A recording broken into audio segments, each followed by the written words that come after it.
وہ ہر چیز کو ان شیعوں نے بدل دیا ہے. اللہ خدا ہو گیا, صلاۃ نماز صوم روزہ ہو گیا, اور یہ سیاہ ستہ وجود میں آئی جو 273 میں ان کے ماجا مرے ہیں. تو بتاؤ ان کی موت کے بعد ہی تو سیاہ ستہ بنی ہے. کون کہتا ہے؟ بتاؤ کون ہے, کس نے سیاہ ستہ کا فیصلہ کیا؟ سارا اشبوں کا معاملہ. یہ ایسی کتابیں جن میں سارے ان کے مقصد کی چیزیں مہدی کے بعد ہے کہ وہ آئے گا. نبی صلی اللہ علیہ وسلم بھی جو نہیں کر پائے وہ کر گزرے گا. ابو بکر عمر رضی اللہ تعالیٰ انہوں کو اپنے قبروں سے نکال کر جن میں ہزار بار پھانسی دیا, اور آخر میں یہ سارے ان کے اندر موجود. ترمذی ہو, ابو داؤد ہو, نسائی ہو, ابن ماجہ ہو, ساری عصمت اس کے اندر بھری ہوئی ہے. تو بخاری کو گرانے کے لیے ان ظالموں نے سیاہ ستہ کی ایک اصطلاح استعمال کی, جن میں ان سب کو داخل کر دیا. اب بخاری کی بات یا مسلم کی جو بات جو صحیح بات تھی اب اس کے مقابلے میں آ گیا. اور اگر کسی کو شک ہے تو بتاؤ کس نے کیا ہے. 273 میں ابن ماجہ کی وفات ہوئی ہے, اس کے بعد ہی سے ابن ماجہ بھی شامل ہے. بتاؤ, یہ وہاں سے یہ بات آئی. اور اس کے بعد بیعتی نے یہ بتا دیا کہ نبی صاحب خود کہتے ہیں کہ جو میری قبر کے پاس آ کر درود السلام پڑھے میں سنوں گا, اور جو دور سے پڑھے گا وہ پہنچایا جائے گا. اور اس کے بعد پھر زادان کی ایک روایت اور دیکھنی ہم امام احمد سے سنی ہوئی ہے, قیامت تک وہ چلتی رہے گی زادان والی اللہ کے ملائکہ سیاحی کی بلی علیہ السلام. تو وہاں تو خود سن لی, روز سن لی, اور زندہ ہے بالکل خوشبو ہے نبی صلی اللہ علیہ وسلم. اور فرشتے ہیں وہ عربی بھی نہیں جانتے کہ ایک اللہ کا بندہ کہتا ہے اللہم صلی اے رحمت کرنے والے اللہ تو رحمت فرما محمد صلی اللہ علیہ وسلم. مخاطب ہوتا ہے وہ اللہ سے, اور کہتے ہیں فرشتے اس کے اعمال کو لے جا کر اللہ کے نبی سے ہم پیش کر دیتے. گویا اللہ کا ہاتھ بتا لیا. اور فرشتے عربی بھی نہیں جانتے, اللہ کے پاس لے جانے کی بجائے جو مالک فرمائے اللہ ہی ترجیح الامور, سارے معاملات تمہارے نبی سے ہم کو ہوں یا کسی کے ہوں.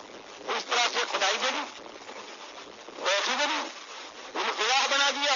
زندہ تو کر چکے تھے, اور اس کے بعد کے مت گئی. اس کے بعد سے ایک کوئی تفسیر کوئی حدیث کی شرح لا کر دکھا دو کہ اس 30ویں صدی کے بعد کوئی ایک عالم بھی جس کو دنیا میں آج عالم مانا جاتا ہے اس نے کبھی یہ کہا ہو کہ یہ مردہ زندہ نہیں ہے, یہ ہمارے نہیں پیش ہوتے.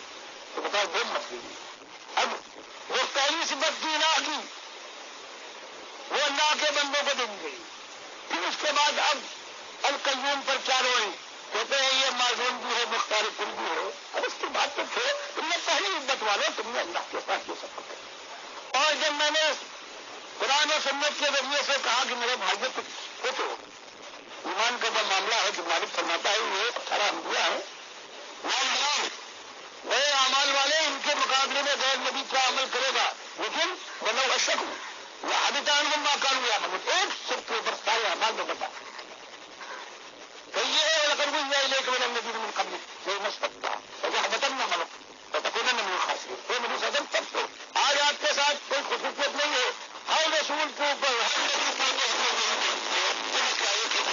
ایمان کا مسئلہ ہے.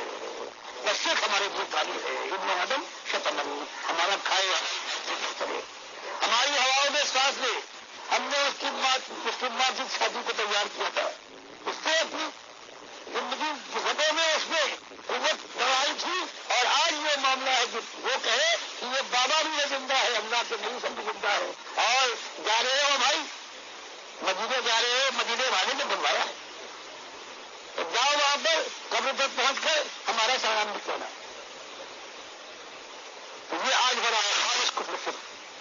اس کے بعد ان آنکھوں نے دیکھا ہے 47 میں یہاں سے جانے کے بعد گواہ کہن نے گالیندر سے کہہ دی آدم پورے وہ دیکھا ہے حالت. کبھی وہاں شادیوں والی پوری 70 دوست کی مائیں وہ آتی تھی کہ سنا ہے پاکستان سے ڈاکٹر آیا ہے, چھاتی کھول دیتی, کٹی ہوئی چھاتی سوکھی ہوئی, روٹ چھت پوچھتے ہو اس کو کس نے کہا تھا,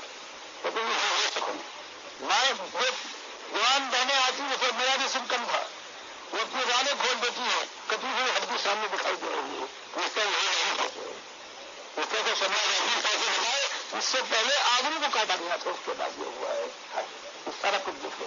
تو کشمیر پہنچا ہوں جگہ میں کشمیر پر وہی ہے 47 میں جیسے وہاں دیکھ کے آج وہی کشمیر ہے. وہی 67 کی جنگ میں میری فوج لگی تھی گنگا سے ڈالا گیا.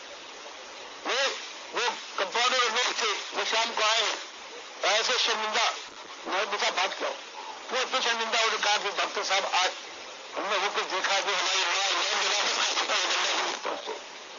فیروزپور کا راستہ تب بھی تو وہ سلائے تھی کوئی بھی ہماری ماں باپ تھے جو کرنا سب کچھ ہوا ہے. 47 میں گزر رہا ہوں امرتسر کے سامنے وہ افسر بشیر صاحب ڈپٹی ان کے ادبوں نے بتایا کہ ڈاکٹر صاحب اب آپ آئے ہیں لیکن وہ چند روز پہلے تک یہ تھا کہ یہاں منما لگتا تھا کہ آخر تو ہے. پھر کوئی آواز لگاتا تھا کہ جوانیوں ایک طرف ہو جاؤ اور اس کے بعد کہتا تھا کہ کپڑے اتار دو. پھر اگر جو نہ مانے تم جھوٹ ہو. اور یہاں تک کہ بعض شرمیلی ماں اور بہن ہے بچہ اس کے سینے سے لگا ہوا ہے وہ نہیں آ سکتی. ان کو جلدی ہے ان کو پھر کہلانا ہے بچے کو اس کے گوشت سے لے کر کسی نے طوفان بچایا اور کسی نے اس کو ٹھوکر ماری